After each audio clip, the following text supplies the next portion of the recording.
नाज़रीन अस्सलामु अलैकुम वरहमतुल्लाहि वबरकातुहू। सीधी बात के रूबरू प्रोग्राम में आप लोगों का इस्तकबाल है।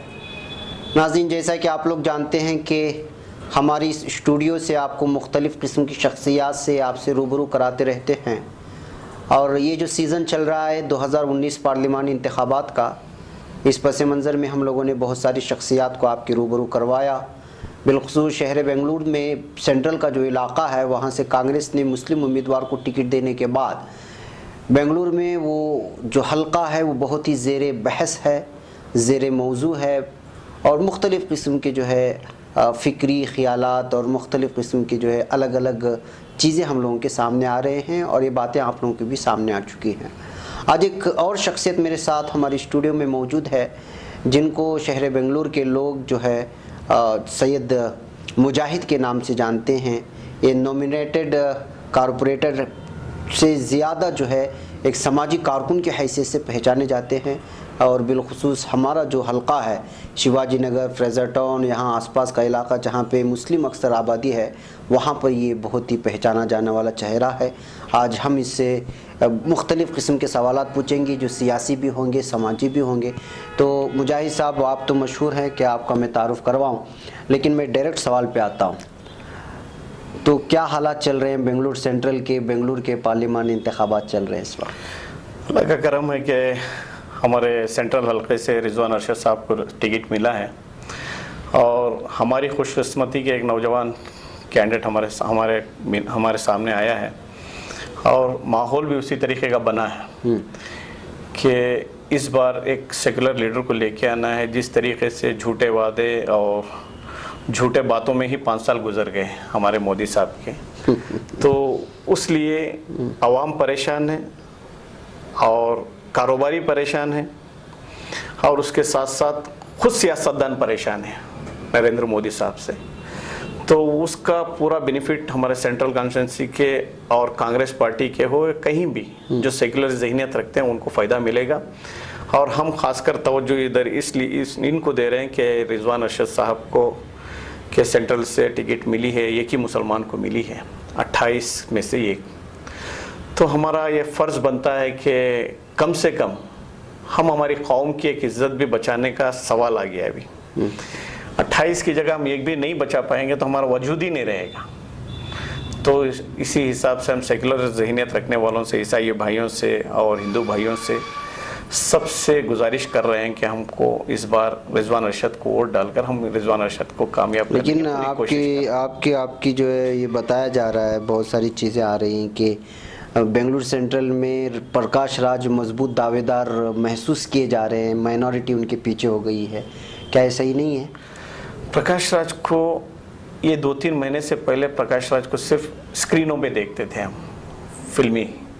वो दुनिया से छोड़कर उन्होंने इस दुनिया में आके सिर्फ 3 महीने हुआ। 3 महीने में आप ही बोलो, हम 15-15 साल, 20-20, 25-25 साल वाले सियासतदान अपना नाम इतनी पहचान बनाने के लिए ये है। हाँ, उन्होंने एक सिनेमा पर्दे पे उनका नाम उन्होंने बनवाया है कि, और सियासत में नाम बनवाने के लिए बहुत पापड़ बेलना पड़ता है। वो नेशनल सतह के मीडिया में 3-4 साल से मोदी से डायरेक्ट लोहा ले रहे हैं, हम भी जानते हैं। उनकी सोच विचार को जो है वो हमेशा अपोज करते हुए आए हैं। 100% सही है वो बोलना, और मैं भी बहुत बोलता हूँ। वो बोलना और सियासी मैदान में आना बहुत फ़र्क है। लोगों का जहन और लोगों के दिल तक छूना, ये सोशल मीडिया में हम छा गए उसका मतलब ये नहीं कि लोगों के दिल पर राज कर लिए। अच्छा। लोगों के दिल से होना चाहिए, और लोग जानते हैं कि किसका क्या मुकाम है।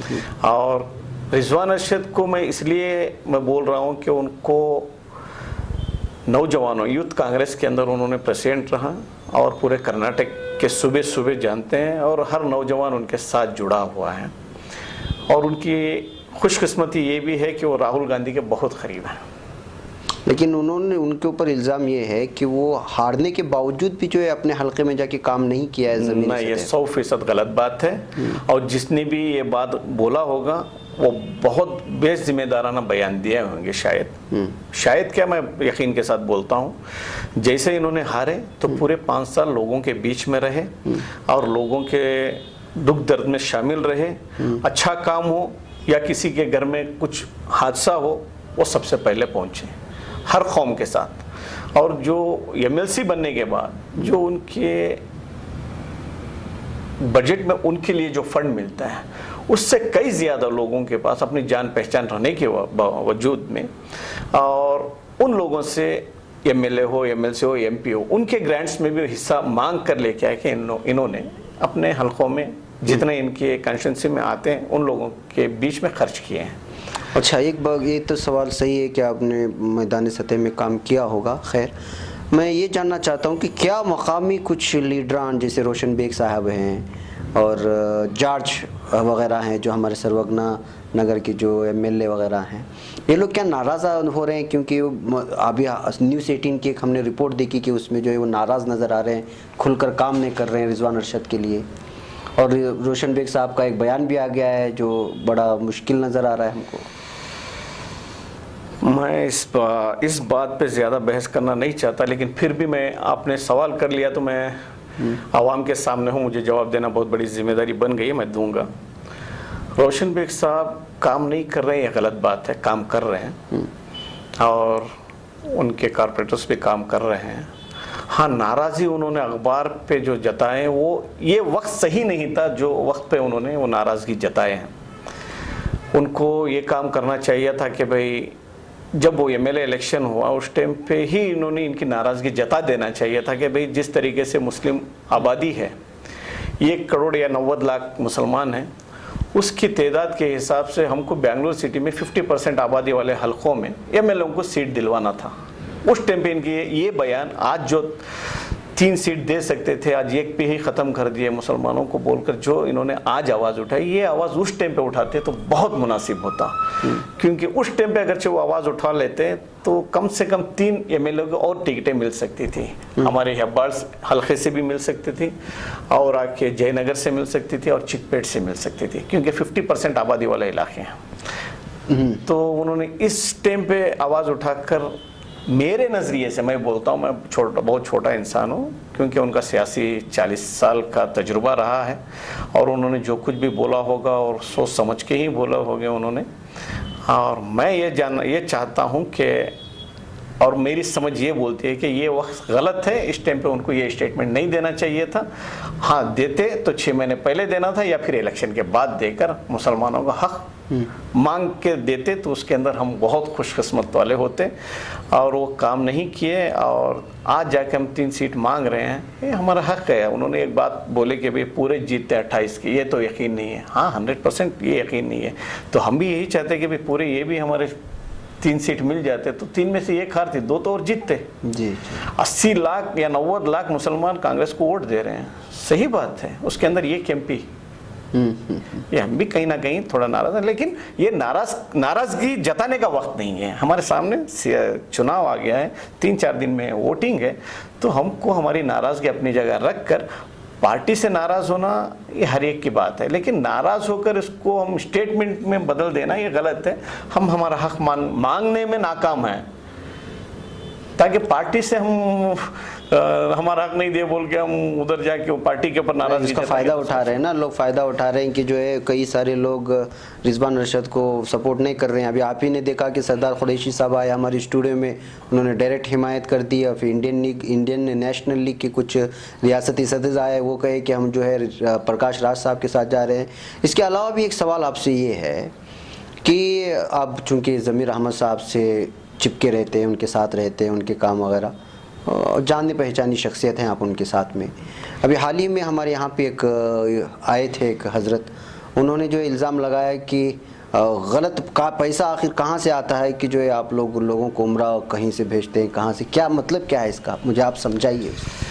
देखिए, उन्होंने जो बयान उन्होंने दिए हैं सरदार कुरैशी साहब, मैं भी टीपू सुल्तान शहीद रहमतुल्लाह अलैह के नाम के हज के घर के ऊपर रखने के लिए मैंने भी बहुत जदोजहद की थी और पूरे कर्नाटक के मुसलमान भी उसमें मुझे साथ दिया और उनका तहे दिल से शुक्रगुजार हूँ। लेकिन जो सरदार कुरैशी साहब ने जो इल्ज़ाम डाले, उन्होंने बात किए, वो सरासर गलत है। मैंने बहुत इज़्ज़त करता था मैंने उनकी, और मैं आपकी सीधी बात का भी मैं बहुत बड़ा फ़ैन हूँ, हर एक न्यूज़ में देखता हूँ सीधी बात की। लेकिन आज मैं ये सीधी बात से आज के बाद मैं वादा करता हूँ सरदार कुरैशी साहब से ना हमारे ताल्लुकात रहेंगे, क्योंकि उन्होंने जो बेजिम्मेदाराना बात किए हैं कि ज़मीर अहमद ख़ान साहब ने किसी को एनओसी दिलवा दिए। ज़मीर अहमद ख़ान को उसके बारे में ख़बर ही नहीं है किसको एनओसी दिए। लेकिन एक बात मैं जिम्मेदारी के साथ बोलता हूँ, सरदार कुरैशी साहब जो पैसा उनको कहाँ से आता है उनको पूछो, तो उनको पूछना मेरा फ़र्ज़ बन गया, क्योंकि उन्होंने जाहिर नहीं किया कि भाई कहाँ से आता है, कौन सा गलत पैसा आता है। तो हमारे ऊपर जिम्मेदारी बन गई ना, ज़मीर साहब आपको कहाँ से पैसा आता है। तो ज़मीर साहब ने एक ही बात बोला कि भाई हाँ, उनके बाप दादा की जायदाद बेचकर मैंने हाजियों का 22 साल से सफ़र करवा रहा हूँ, तो मैं उतना करवा रहा हूँ, तो मेरे से ज़्यादा करना है। आज तक क्या किए हैं, एक हाजी को उनके मोहल्ले से भेजे हैं क्या, पूछो बोल के उन्होंने मुझे बोल दिए। एकदम अल्फाज उनके अलग थे, मैं वो अल्फाज इधर जाहिर नहीं कर सकता। तो उनको बहुत नाराज़गी हुई ये बात से। तो उन्होंने ये भी बोला कि 22 साल से जो अल्लाह का घर देख रहे हैं, जो गौर गरीब, उनसे जाके पूछो कि ज़मीर अहमद ख़ान कैसा उनको भेजता है। और वो लोग आकर मुझे गुजारिश जो करते हैं ज़मीर भाई, तो मैं वो उनकी गुजारिश नहीं समझता। ये मेरा एक खुशकिस्मत हूँ कि मैं उनकी बात पे मैं उतर रहा हूँ बोल के मैं उनको अल्लाह के घर को भेजने के लिए मैं जद्दोजहद करता हूँ। मैं मेरे बाल बच्चों के ख्वाहिशात को भी मैं लगा सकता हूँ, उनके ज़ख़ीरा भी इकट्ठा कर सकता हूँ, लेकिन मैं आखिरत का ज़ख़ीरा इकट्ठा करता हूँ। तो मैं उन लोगों की खुशी में मेरी खुशी महसूस करता हूँ बोल कर उन्होंने बोले मुझे। लेकिन उन हाजियों से उनको जाके पूछना है, किसको, सरदार कुरैशी साहब को, उन्हीं के मोहल्ले के मस्जिद के मौलाना मुअज्जन जो आज तक कर्नाटक के अंदर 22 साल से जा रहे हैं, उन लोगों को क्या तरीके से खुशी महसूस होती है और काबा देखते ही उनको किसके लिए हाथ उठते हैं दुआ करने के लिए, उनसे पूछें। इधर बैठ के हम लोग बेजिम्मेदाराना बात करके जाते हैं, ये बहुत गलत बात है। और उनके दिल को भी तकलीफ़ हुई है, ज़मीर भाई को, ऐसा नहीं कि नहीं हुई है। और इनको बहुत सोच समझ के करना था, लेकिन उन्होंने नहीं किए और बहुत बड़ा इल्ज़ाम उन्होंने डाले हैं। वक्फ बोर्ड का जब उन्होंने मिनिस्टर मिली तो उस टाइम पर मेरे दिल में ख्वाहिश हुई कि भाई एक मैं मेम्बर बन जाऊँ।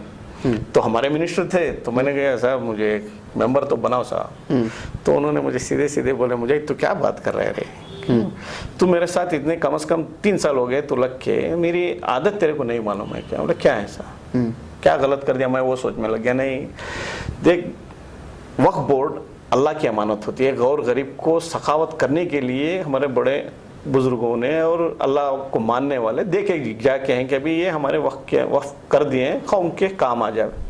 उसके अंदर बाल बराबर भी अगर से फ़र्क आ गया तो हमारे सीधा उन्होंने पहले उनके ऊपर डाले, उसके बाद मेरे बच्चे कीड़े पड़कर मरेंगे, तो तेरे बच्चे भी कीड़े पड़ के मरेंगे। तो इसके लिए वक्त के अंदर मैं किसी की नहीं सुनता और किसी की चलने नहीं दूंगा। जब वैसी बात बोलने वाला इंसान, इन्होंने उठ के बोल दिया मैं जेल को गया था, मुझे बी रिपोर्ट नहीं डलवाए, वो किसी को बी रिपोर्ट डलवाए। क्या कानून ज़मीर भाई के बाप का है क्या? हा? क्या इनके बाप का है जो बोले? इधर जो कौम को एक नया लीडर पैदा करने की बात की है, ठीक है अल्हम्दुलिल्लाह, एक नहीं 100 की जरूरत है आज। जो एक ऑलरेडी बन गया उसको बचा के लेके जाओ। ऐसे ये कौन से बेजिम्मेदाराना अल्फाज आप इस्तेमाल करते हो?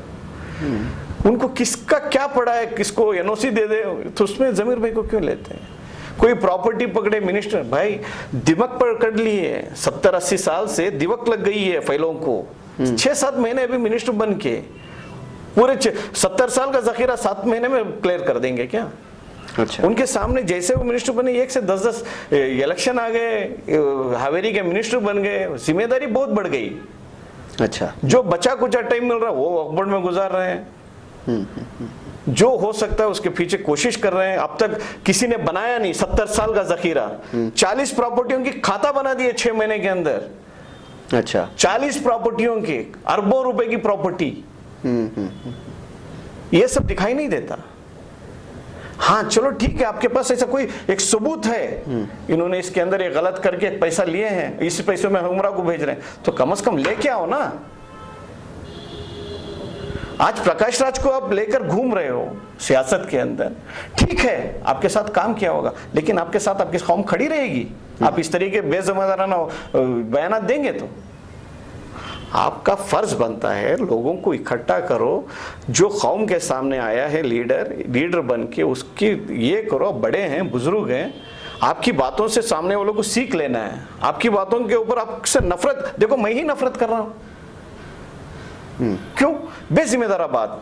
मैं उनके साथ सुबह शाम उठता बैठता हूँ, मुझे मालूम है कि भाई कौन सा पैसा कहाँ से लाते हैं। अल्लाह ने उनको कारोबार दिया है, सियासत में आके कोई वो पैसे वाला नहीं बने हैं। इससे पहले भी उनकी नेशनल ट्रैवल बोल के चल रही हैं, पूरे कर्नाटक के अंदर है उनके, बॉम्बे के अंदर उनका नंबर 1 बिजनेस है।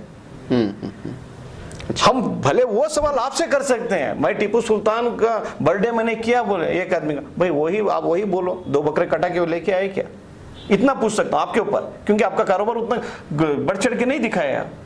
इनका कारोबार पूरी हिंदुस्तान की हुकूमत जानती है, इनकम टैक्स पेयर है, कहां से पैसा आता है, कहां से कमाते हैं, पूरा मालूम है।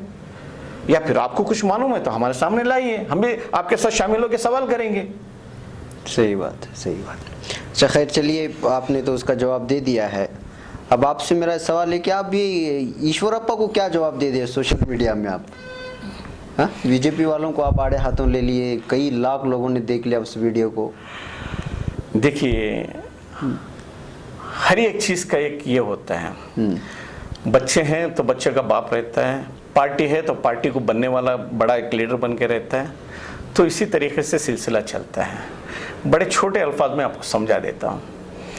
देखिए, बीजेपी को ये एक सीट पर थी, वो थी अटल बिहारी वाजपेयी जी की, और पार्टी को बनने के लिए LK आडवाणी साहब हो, अशोक सिंघल हो या अटल बिहारी वाजपेयी, तो हमारे नजरिए से एक फाउंडर ऑफ वो पार्टी के फाउंडर हैं, तो एक बाप के दाखिल हैं उस पार्टी के, बराबर भाई।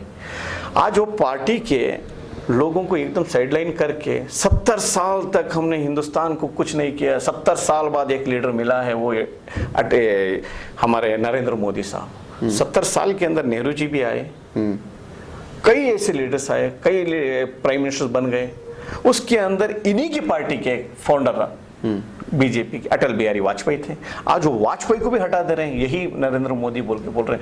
क्यों नरेंद्र मोदी बोल रहे हैं? इनसे अच्छा 70 साल में कोई प्राइम मिनिस्टर इतना पैदा नहीं हुआ झूठ बोलने के, सरदार बोल के। झूठ के अगर सरदार बोलते 70 साल में कोई नहीं मिला, यही सबसे ज्यादा झूठ बोलने वाला, वो हम मान लेते। 70 साल के अंदर कोई तरक्की करने वाला लीडर नहीं पैदा हुआ, प्राइम मिनिस्टर नहीं बना, यही बना बोलेंगे। तो जब वो अपने खुद के बड़े अटल बिहारी वाजपेयी को नजरअंदाज करके इनका नाम लाना चाहते हैं, तो उनकी बात को हम क्या तरीके से जवाब दें? सही। इसका जवाब हमारे पास नहीं है, ये हिंदुस्तान की आवाम देगी। और ऐसे ही ईश्वरप्पा का, जो ईश्वरप्पा की पहचान है येडियुरप्पा से। येडियुरप्पा अगर नहीं हो तो काउंसलर इलेक्शन भी जीतने के लायक नहीं है और जिला पंचायत लायक भी नहीं है, क्योंकि ना उसको बात करने का तरीका आया। और यही येडियुरप्पा को जेल भेजे ना इन लोग, इनकी हुकूमत में भेजा बीजेपी के। सही बात। अगरचे देखो, मैं आज छोटा इंसान हूँ, अगरचे मेरे ऊपर कोई केस पड़ जाता है तो मैं जाके कुछ ना कुछ इन्फ्लुएंस लगा के पुलिस स्टेशन से बच के आता हूँ। सही है। कोशिश।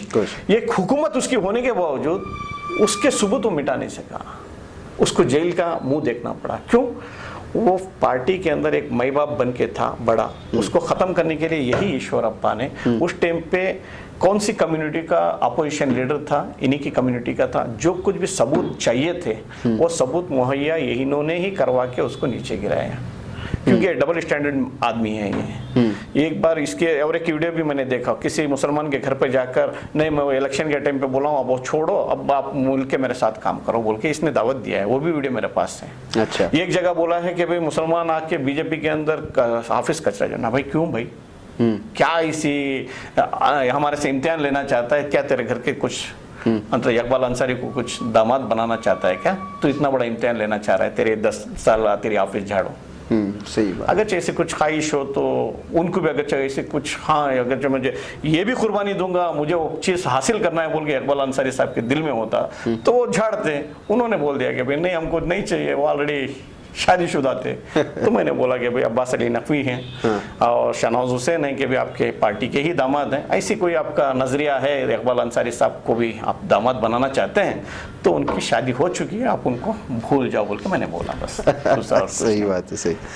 लेकिन एक सवाल आपसे मुझे ज़रूरी करना है। शिवाजी नगर जब हम लोग देखते हैं और हम लोग जब टेंडी रोड से गुजरते हैं, सर्वज्ञा नगर जाते हैं, बहुत सारे स्लम्स एरिया है जहाँ पे मुसलमान हैं, पानी का कोई जो है वहाँ पे बुनियादी सहूलियात नहीं है, तो इसके लिए हमारे लीडरान क्या कर रहे हैं? रिजवान अरशद साहब ने क्या वादा किया है लोगों से, मुझे बताइए आप। देखिए, उन्होंने वादा यही किया है कि भाई कम से कम अच्छे दिन, जो मोदी साहब ने नारा लगा कि अच्छे दिन का वादा किया था, बद से बदतर दिन आ गए।